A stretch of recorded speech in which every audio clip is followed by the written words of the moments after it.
شیخ صاحب مجھے کسی نے سوال پوچھا کہ قرآن کے 5 حق کیا ہے وہ بتائے، تو شیخ صاحب اس کا کوئی جواب کیا دیتے ہیں؟ قرآن کا 5 حق کیا ہے بتائیں؟ ہاں بھائی قرآن کا حق یہ ہے کہ آپ اس پر ایمان لائیں کہ اللہ کا کلام ہے. سب سے پہلا حق قرآن کا کہ اس کو کلام الہی ہونے پر ایمان لائیں کہ اللہ رب العالمین کا کلام ہے، جو اللہ تعالیٰ نے اپنے نبی جناب محمد الرسول اللہ صلی اللہ علیہ وسلم پر انسانیت کی ہدایت کے لیے نازل کیا. پہلا حق. دوسرا حق یہ ہے کہ اس کو پڑھیں، اس کو پڑھنا سیکھیں. دوسرا حق ہے کہ اس کو پڑھنا سیکھیں. تیسرا حق ہے کہ اس کو سمجھیں. چوتھا حق ہے کہ اس پر عمل کریں. پانچواں حق ہے کہ اس کی تکریم اور تعظیم کو پہچانیں، اس کی تعظیم کریں، اس کی بے حرمتی سے اس کو بچائیں. یہ پانچوں حق ہیں قرآن پاک کے. جی جزاک اللہ خیر شیخ صاحب. آصف بھائی آپ کا ہاتھ اٹھا ہوا ہے، آپ سوال کر سکتے ہیں. آصف شیخ. السلام علیکم. وعلیکم السلام ورحمۃ اللہ. جی ایک صاحب کا سوال ہے شیخ صاحب، جو آپ کو 2 اعتبار سے جواب چاہیے اس کے، کہ ابھی لاک ڈاؤن کی حالت میں اور لاک ڈاؤن ختم ہونے کے بعد کی حالت میں ان کو پوچھنا یہ ہے کہ ابھی لاک ڈاؤن کی حالت میں اگر سمجھے اذان سنائی نہیں دیتی ہے اور نماز پڑھنا ہے تو کیا وہ اول وقت میں پڑھ سکتے ہیں، جو یہاں پہ جو جس طرح کا چلتا ہے سلسلہ وہ انڈیا میں؟ آپ کے پاس کیلنڈر ہے، اس کو رکھیے اور اس میں نماز کے اوقات لکھے ہوئے. اذان سننا شرط نہیں ہے نماز کے لیے، جیسے وقت ہو جائے اس پہ آپ نماز پڑھیے. اذان کا سننا نماز کے لیے شرط نہیں ہے. جیسے خواتین ہیں جن کو مسجد نہیں جانا ہے، وہ گھر ہی میں نماز پڑھتے ہیں عام حالات میں بھی، تو ان کے لیے لازم نہیں کہ اذان سنیں تب نماز پڑھیں، کیونکہ اذان عام طور سے اور خاص طور سے بر صغیر میں لوگ آگے پیچھے دیتے رہتے ہیں، آگے پیچھے اذان ہوتی رہتی ہے. تو اذان معیار نہیں ہے نماز کے لیے، وقت معیار ہے. ان الصلاۃ کانت علی المؤمنین کتابا موقوتا. نماز وقت مقررہ پر فرض ہے. جو وقت مقررہ ہو جائے تو آپ شوق سے نماز پڑھیے. تو وہ وقت مقررہ وہ یہاں کا وقت لے کے چل سکتے ہیں، حالانکہ وہ انڈیا میں ہے جو نہیں انڈیا میں ہے تو انڈیا کا وقت لے کے چلیں گے، یہاں کے وقت سے کیسے نماز؟ نہیں وقت سے مطلب جیسے ابھی یہاں پہ فجر کی نماز جلدی اول وقت میں ہو جاتی ہے، عصر کی نماز بھی اول وقت میں ہو جاتی ہے، تو اس حساب سے دنیا میں کہیں ہے ہر نماز اول وقت میں پڑھنا ہے، ہر نماز اول وقت میں. کیلنڈر میں آپ دیکھیں گے انڈیا میں بھی تو وہاں بھی اول وقت میں لکھا رہتا ہے. صرف عصر میں لکھتے ہیں عصر مثل اور عصر حنفی. عصر میں لکھتے ہیں عصر مثل اور عصر حنفی. عصر مثل یعنی اول وقت ہوا، ہر چیز کا سایہ جب اس کے مثل ہو جائے، جو نبوی نماز کا ہے. لیکن احناف کے یہاں جو ہے جب جو ہے عصر کا وقت جب کراہت کی میں داخل ہو جاتا ہے تب ان کا عصر کا وقت شروع ہوتا ہے، 2 مثل ہو جائے جب سایہ. تو آپ کیلنڈر انڈیا کا کیلنڈر بھی رکھتے ہیں، آپ دیکھیں وہاں اول وقت میں ہر نماز پڑھیے. بس اس چکر میں نہ رہیے کہ مسجد میں نہیں اذان ہوتا یا احناف کے یہاں نہیں وقت ہو رہا ہے. جزاک اللہ خیر. یہاں ایک سوال ہے کہ آج کل مسلمان کی حالت کے لحاظ سے کیا دعائے قنوت پڑھنی چاہیے اور اس کا صحیح طریقہ کیا ہے؟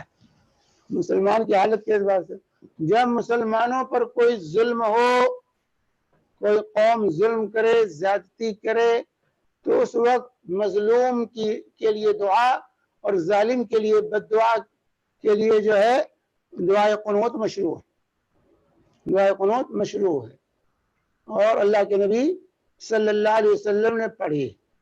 تو یہ جو ہے اس کا اہتمام ائمہ مساجد کو انفرادی نہیں ہونا چاہیے، اجتماعی ہونا چاہیے. اجتماعی دعائے قنوت اجتماعی ہے، جو ہے امام پڑھے گا تو ہم کریں ساتھ دیں گے. اب ائمہ نہیں پڑھتے تو ہم الگ سے دعائے قنوت پڑھنے کا ثبوت نہیں ہے کہ ہم تنہا پڑھیں. دعائے قنوت یہ امام پڑھے گا تب پڑھیں گے ہم، اور پڑھنا چاہیے ایسے حالات میں جب حالات خراب ہوں اور مسلمانوں پر ظلم ہو رہا ہو اور ظالم دندناتے پھر رہے ہوں تو ظالموں کے لیے بد دعا اور مظلومین کے لیے دعا. لیکن یہ کورونا اور اس کی وجہ سے نہیں، کورونا کو دعائے قنوت کا وقت نہیں ہے.